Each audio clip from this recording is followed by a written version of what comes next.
If you've ever wanted to reenact Half-Life, go ahead and hit that subscribe button. I actually don't know if the M203 grenade launcher could actually work on the MP5. I actually don't believe that the rail is strong enough, but I will do it for you guys for science at some point in the future, but not today.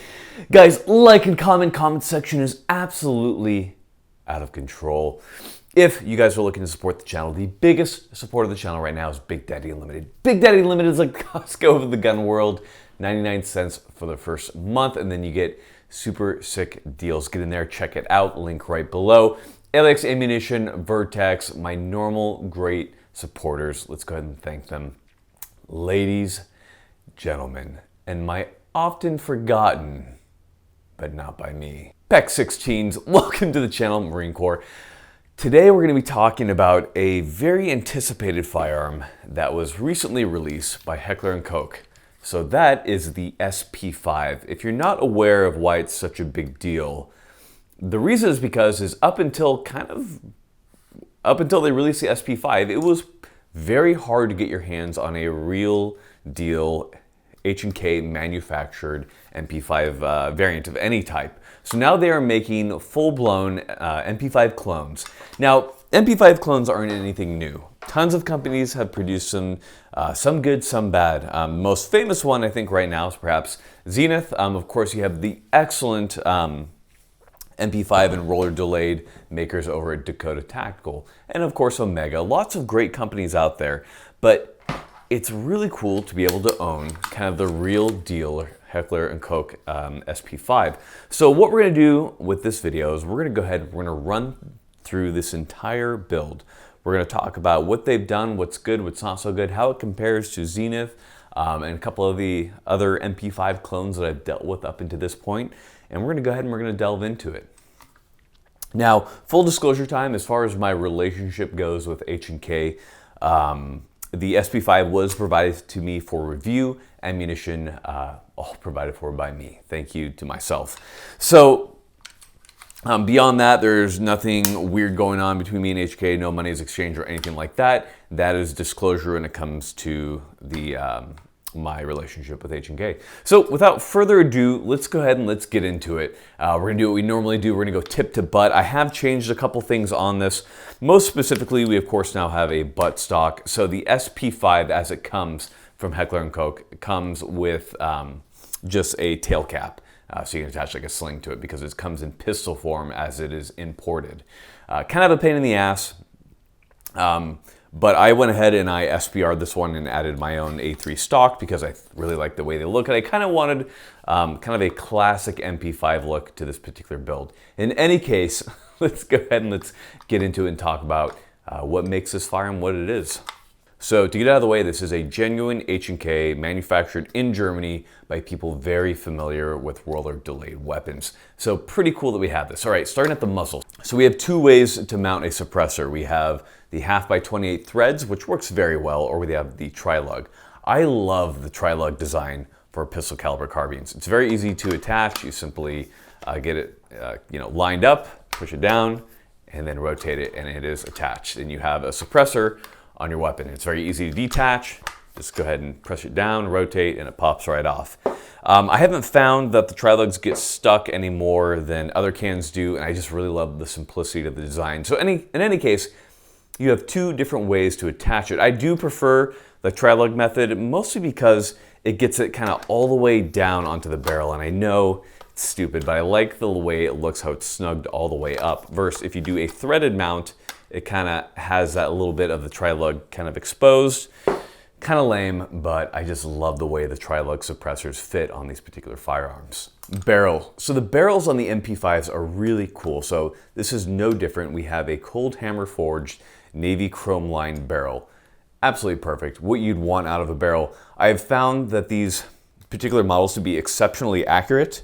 A little bit more so than my Zenith. My Zenith is already very well made because it also went through the Zenith custom shop.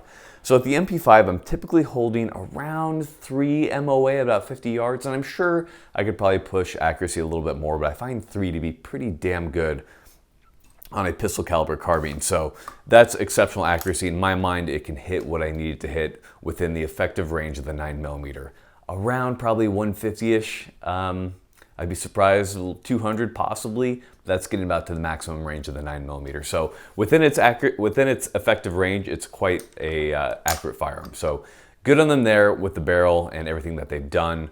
Love everything that they have going on there. All right, front sight, we of course have our sling swivel attachment. Before you guys ask, these are really cool slings. My buddy Foster Huntington, who did a lot of the filming for the last couple of videos, introduced them to me. They're from Echo 3.9. I like them quite a bit. I think they're made for AKs, but they work so well on the MP5. They go from 2-point to single point. No affiliation with them. I just think they make a cool product. A little shout out to them. Good company, check them out. In any case, we have our sling swivel mount up here, and then we have our front sight. So the front sight is pretty typical of what you see on other MP5 clones. Not really a whole lot new going on there. The actual front sight blade is quite thin, which is excellent to make sure that you can be a little bit more accurate versus a thicker blade, which is of course quicker to acquire, however not as precise. Now, going back from there, we do have kind of our first misstep with this particular firearm. So H&K Doppler sights have always been a favorite of mine. I love the rear peep sight. They're just phenomenal. I love them. In this case, H&K has opted to go with a U-notch rear sight. And it's just, for lack of a better term, I don't like it at all. I think it's a real step back from the classic peep sight that you typically get on H&K style firearms. Now, the good news is that it's very easy to change it out.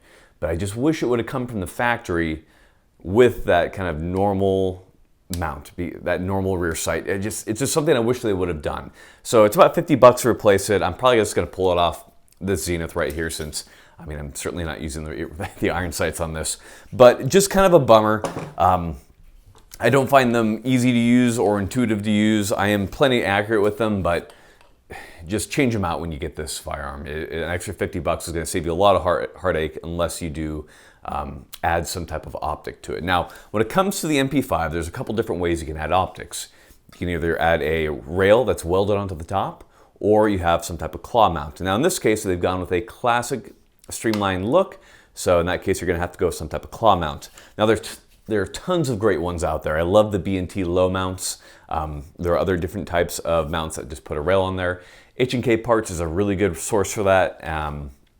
But for this review, I just kind of wanted to run this mostly stock and kind of slick, just for the vibes and all that type of stuff. But yeah, easy to add an optic onto there.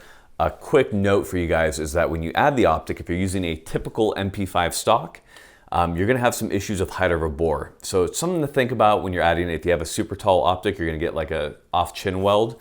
So that could be a problem. That can be remedied in many ways. For example, on this Zenith build right here, I have the JMAC Custom rear, which has a 1913 rail, which allows you to use SIG stocks. This allows me to bring that stock up almost to the top, so you can use optics at our AR height, no problem. Of course, the problem then is that you can no longer see through the irons. There are, of course, intermediates to that, where certain rails will put it low enough so you can see the irons through the optic. Just pick your poison and kind of go from there. The cocking handle, so the cocking handle is pretty standard fare for the MP5, SP5 series of rifles.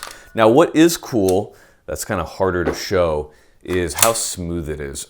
So this comes into that quality control and that build quality. Everything on the SP5 just looks phenomenal. It looks very well made, a lot of attention to detail, and a lot of quality control went into making this. Now, you can of course get Zeniths that are just as good, but it can be hit or miss with certain other MP5 clone manufacturers. Now, with an HK, you just know that you're going to get a very well-manufactured firearm that's backed by the literal, roller delayed gods. So in any case, when you pull that charging handle back and you feel that system moving, it feels very smooth in comparison to some of the other MP5 clones that I have. So I've been very impressed with how good it feels. Now, roller delays aren't, super smooth firearms to begin with. Compare that to like an AR-15 when you can rack that and it's just feeling great. You don't get that with the MP5 series, but for a roller delayed weapon, it feels very good. Now, if you're not familiar with the MP5, when you load it, you can do a couple things. You can either download your magazines to about 28 rounds, so you can lock them in when the bolt is down. But if you load them to a full 30 and you try to lock that mag in, it's probably not going to lock in very well. So typical manual of arms is to lock the bolt back, then put the fresh magazine in. Now, there are a variety of different ways to then load the weapon. The coolest way, of course, is via just the old manual of arms, the matrix, all that cool shit, where you just go ahead and you slap that like it owes you money, and it drops the bolt, loads the first round. I find it more efficient to, be more manipulative with it, so to manipulate the shit out of it. So where I actually grasp it and release it, because it's less wasted movement. A little knowledge bomb from Travis Haley there. But there are a variety of ways to do it, but that is what I choose to do. Now, moving back from there, we have our handguard. This handguard is green. I just wanted the vibes, the looks with the sling and everything. It just looks cool. Don't at me right now. But it does come with a black one. No problems there. The MP5 stock handguard is very nice. Tons of different upgrades out there, from M-LOK to others. Of course, we have this particular rail from Knight's Armament on this clone right here. So there are a variety of different ways and methods to attach things to your MP5 to LARP in your basement. So have no fear when it comes to that. Okay, moving back to the magazine. So if you're not familiar, H&K did release a MP5K clone. However, it didn't have the paddle mag release because import laws are literally retarded. So what's cool about the SP5 is we retain a lot of that originality with the paddle release, as well as, of course, the button release if you have monster fingers. But for me and for many other people, the paddle release is best. The mags are not going to drop free with the button release, perhaps if it's very worked on and slicked up, but not in this case. In every case with the MP5 reload, the magazine wells are very narrow. There's not a lot of room for air there, so when you get in, you have to make sure you really line it up to make sure you can slide that into place. Marines know something about that. So make sure that if you are going to be using the SP5 or the MP5 as one of your primaries, that you take a lot of time to practice that reload, because it is definitely a manual of arms that is different, interesting, and more difficult compared to some more modern designs out there, such as the Scorpion or the MPX. So just realize the handicaps that you get into it there, but yeah, these are phenomenal weapons. All right, moving back from there. Now, in case you haven't seen any of my other videos on MP5s or whatever, the roller delayed system is an incredible system for controlling recoil on pistol caliber carbines. Funny enough, and in direct opposition to what you'd think, a lot of 9mm actually tend to have a little bit more recoil than 5.56 ARs. This has led many to question why you need a 9mm pistol caliber carbine. And for many of those direct blowback designs, I definitely agree. The MP5 has much more acceptable recoil in my mind. The roller delay system really quiets it down, really brings that felt recoil down to the point that I really don't feel anything. And especially if you ever get the opportunity to fire an MP5 in full auto, there are few submachine guns that feel as smooth as the MP5 does. And that definitely translates over to semi-auto fire. There's nothing like an MP5, and especially a well-built one like a Heckler and Koch or a Dakota Tactical or an Omega. They feel phenomenal when they fire. It's right where it is. I can't say enough about the MP5. Barring the unfortunate nature of the manual of arms and reloading, it is a phenomenal firearm, and the trigger, of course. And speaking of the trigger, we're going to get there right now. So the trigger is very interesting. So before we hit that, we're going to talk a little bit about the safety. A lot of MP5 clones have these really short levers for engaging the safety. The SP5, however, has the nice elongated ones so that you can easily hit them, because especially on the shorter ones, I have a tendency to actually ride my thumb on the same side. That way I can hit them, because especially like on the Zeniths as they originally came, the selectors are too short and you actually couldn't really reach them that well unless you kind of broke your grip a little bit or had kind of an odd grip on it. So I can very much so appreciate that Heckler & Koch has just made this a very functional firearm out the gate from their factory. Way to go on them there. All right, guys, we've ignored it enough. We're gonna go ahead and we're gonna ghost trigger together. Go ahead and put on a little Unchained Melody. I'm gonna put my finger right over yours. We're gonna go ahead and ghost this bad boy together. All right, so first off, the SP5 has a phenomenal tick up. It's very little. It's definitely on par with many of the custom trigger jobs I've had done from Zenith, and I've really enjoyed the custom work that they've done on MP5 triggers, so definitely say a lot there for Heckler & Koch SP5 right here. 2 millimeters of take up. Okay, we had our creep, about 2 more millimeters. 3. We have our let off. I did measure this before, my Lyman pull gauge. Thank you, Lyman. Actually, they didn't send me anything. I just think they're cool. It's about 6.2 to about 7 pounds approximately. Definitely trending towards 6 pounds on the trigger. It feels really good. You can definitely shred on this. Let's do that one more time. 2 millimeters take up. Beautiful. Okay, let's feel the reset. Very positive. You know, what's cool is it comes right up to that take up at the 2 millimeters, so it feels like you have about 3 millimeters of pull, 6 pounds. It feels very good. I can't say enough good things about the trigger. We can directly compare that to my very nice Zenith custom job that I have right here. So about the same amount of take up, maybe a little bit more actually on this one. And that one goes into a solid wall and then lets off at a solid 4 pounds. That is a very nice MP5 trigger. But still, that had a lot of work done to it and it costs a lot of money to do that. Out the gate, the SP5 has a better trigger than the Zenith, bar none. I can definitely say that with authority. Now that being said, compared to the Zeniths that I've fired, the SP5 definitely has a much better trigger, so good on them there. Moving back to the grip, grip is pretty standard MP5 fare. You can get a variety of different lowers to meet whatever needs you want. And that is as far as that goes. All right, moving over to the stock. So I have an A3 stock just because I really like that classic look. It's not the most ergonomic stock out there, but it just looks good and it feels good. And a lot of people have been like, wow, it's a really beat up stock. Like, what are you doing on a brand new gun? But you know, despite being really beat up, this stock has an incredibly solid lockup. And if it's been good this far, we're gonna go ahead and we're gonna trust it for a little bit longer because it is very well built. So tons of great stock options out there. You're gonna choose one that fits your needs and find what works for you. So ladies and gentlemen, we have the SP5. So how does it compare? How does it directly compare to PTR, POF, Plenty of Fish, of course, Zenith, and those other clones out there? Well, in my opinion, I believe that you can definitely get good MP5 clones from all of those companies. I think what lacks on many of them is either know-how in some cases or in many cases, QC. What HK has is both know-how and QC. So when you buy an HK, you definitely get a firearm that you know is just going to work and that is going to be an incredibly fine example of the MP5 series of firearms. Now, can you spend less and get a functional MP5? 1000%.